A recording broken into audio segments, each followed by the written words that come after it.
स्वागत है आप सभी का रोज़ाना न्यूज़ स्ट्रीम में। मैं इरशाद अहमद उत्तर प्रदेश के जनपद मऊ से।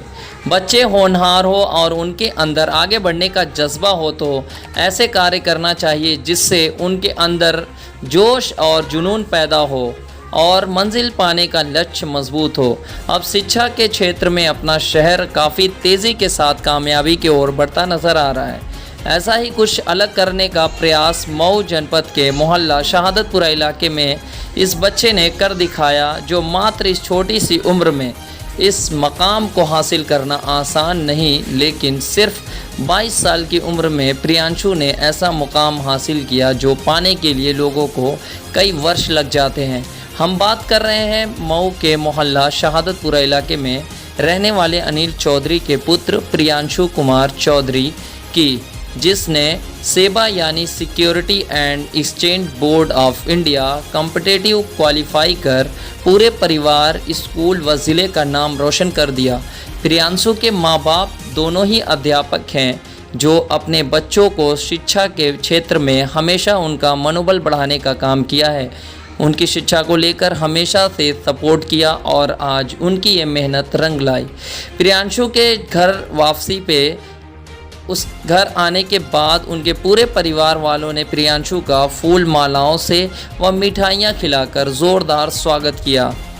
आइए अब प्रियांशु की ज़ुबानी सुनेंगे कि इस कामयाबी को हासिल करने के लिए इसके पीछे सबसे ज़्यादा योगदान किसका रहा है।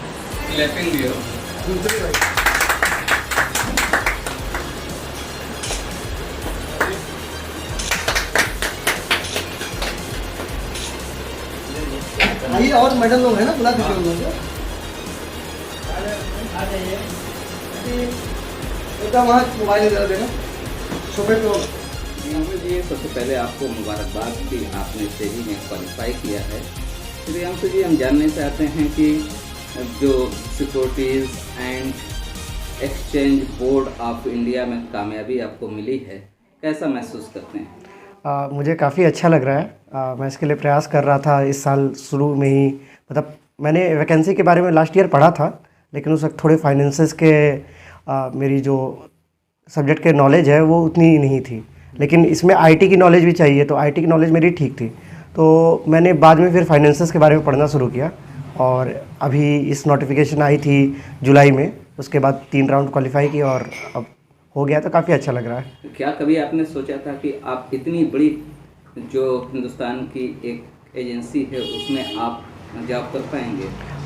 मतलब मैं सोचता था तो ये लगता था कि मैं कभी ना कभी तो वहाँ पहुँचूँगा, लेकिन मुझे ये नहीं पता था कि मैं अभी एट एज ऑफ 22 ही पहुँच जाऊँगा।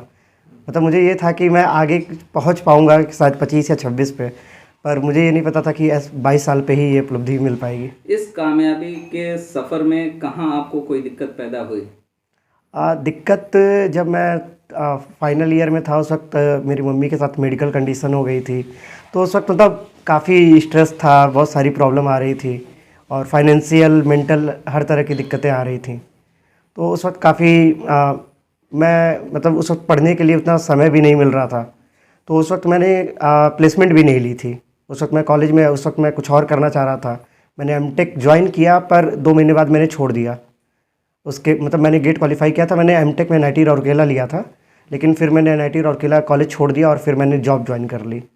किस जॉब में थे आप? मैं रॉकुटन सिम्फनी कंपनी है बेंगलोर में, उसमें मैं as a member of technical staff काम कर रहा था।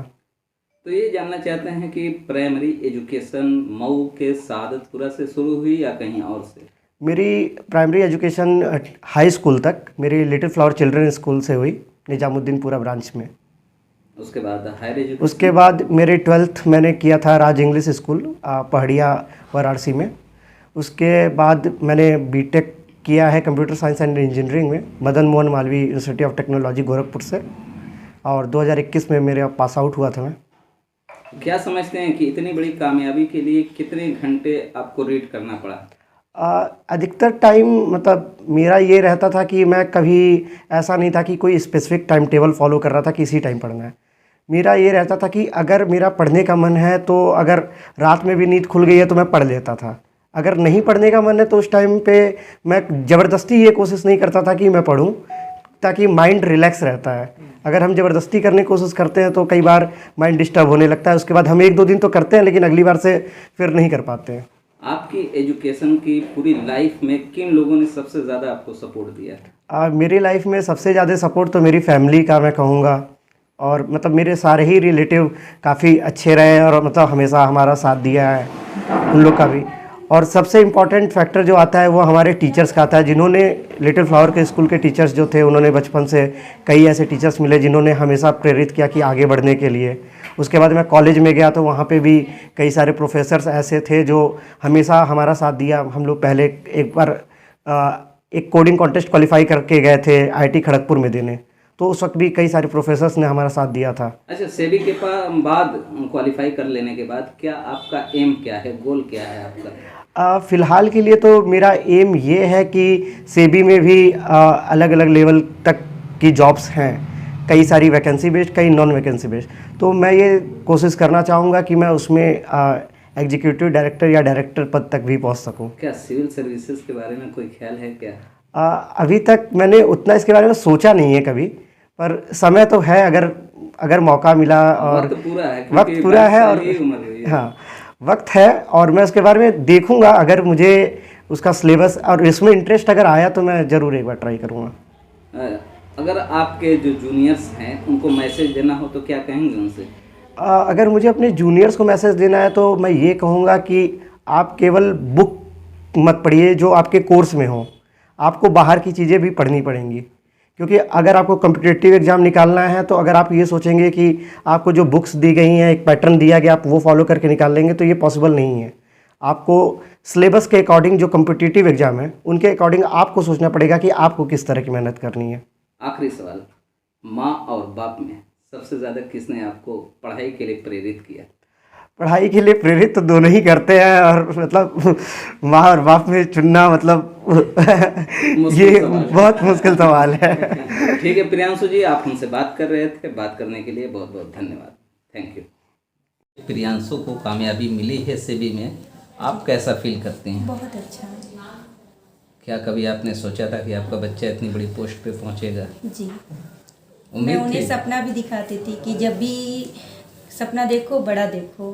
अच्छा, तो आज वो सपना पूरा हो गया आपका? बहुत। मेरे दोनों बच्चों ने पूरा किया है। सपना पूरा होने पे खुशी है? बहुत ज़्यादा खुशी है।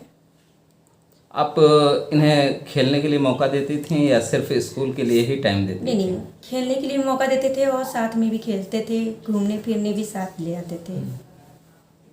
एंजॉय का पूरा ध्यान देते थे। आप क्या उम्मीद करते हैं इनसे?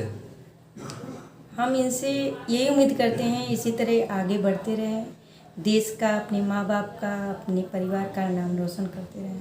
ठीक है, थैंक यू। बहुत बढ़िया। अनिल जी, आज फूले नहीं समा रहे हैं, क्या बात है? मेरे दो बेटे जो है ऑफिसर रैंक में जा पाए हैं। अब इससे बड़ी खुशी जीवन में शायद ही कोई मिलेगी।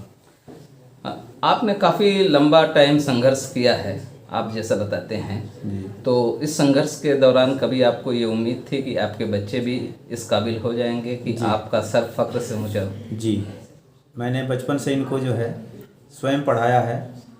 मेरे बच्चे ट्यूशन नहीं किए हैं। और जाहिर सी बात है कि आप एक अध्यापक हैं, टीचर हैं, तो आप खुद पढ़ाएंगे। जी, और मैंने बहुत सूक्ष्मता से इन लोगों को पढ़ाया है, वो चाहे मैथ रहा हो, चाहे साइंस रहा हो, चाहे सोशल रहा हो, चाहे हिंदी रहा हो। और स्पेशली हिंदी में तो मैं ये लोग माहिर हैं, क्योंकि मैं हिंदी का स्पेशलिस्ट टीचर हूँ। तो हिंदी में इन लोगों को बहुत अच्छे ढंग से मैंने पढ़ाया। एक चीज़ जानना चाहते हैं कि आप टीचर हैं और आपके बच्चे हैं, मार्गदर्शन आपका रहा है, लेकिन क्या बच्चे कुछ और ख्वाहिश करते थे और आपने दूसरी सिमत दिखाई? नहीं, बच्चों को मैंने फ्री छोड़ दिया था। आपको जिस फील्ड में जाना है आप उस फील्ड में जाइए, क्योंकि एजुकेशन के अलावा अन्य फील्ड का मुझे नॉलेज बहुत अच्छा नहीं है और आप लोग उसको बेहतर समझते हैं कि मैं क्या कर सकता हूँ। और ये लोग फ्री स्टाइल में इन लोगों ने कहा कि हमें बीटेक करना है, इन लोगों ने बीटेक कर लिया। अब तो इन्होंने एजुकेशन के तौर पे, जॉब के तौर पे कामयाबी हासिल कर ली, लेकिन संस्कार के तौर पे कितने खरे उतरेंगे? संस्कार तो मैंने इनको वो दिया है। मैं स्वयं बहुत ही समय पालक और ईमानदार रहा हूँ अपनी जॉब के प्रति, और वही चीज़ मैं इनको दिया है कि कभी भी ऑफिस जो है समय से पहले पहुँचना है और किसी भी तरह का कोई लोभ लालच देता है तो उसके लोभ लालच में नहीं आना है। मैं 20 साल डाइट में रहा हूँ मास्टर ट्रेनर, लेकिन कोई 1 रुपए की मुझे कह दे कि कोई रिश्वत लिए हों या किसी का चाय पिए हों। मतलब संस्कार ईमानदारी ईमानदारी का। ठीक है, थैंक यू।